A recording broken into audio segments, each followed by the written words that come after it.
Among the alkenes, which one produces tertiary butyl alcohol on acid hydration? So tertiary butyl alcohol means how many carbon atoms should be there in the compound? Final compound, there should be 4 carbon atoms.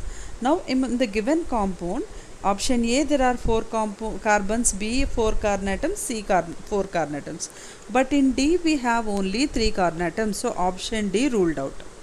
And what is the final product obtained? Tertiary butyl alcohol. Tertiary butyl alcohol structure is CH3C, CH3, CH3,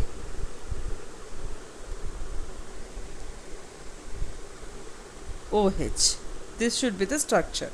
So there should be a tertiary carbon atom. There is no tertiary carbon atom in option A or B.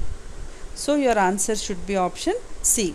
Now let me explain how this reaction takes place. CH3C, CH3, double bond CH2. So this on acid catalyzed hydration means H2O and H plus. Addition takes place according to Markovnikov's rule. What is Markovnikov's rule?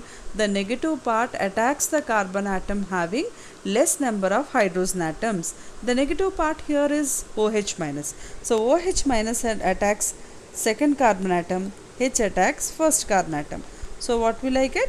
CH3C, CH3, OH and CH3. So your answer is C.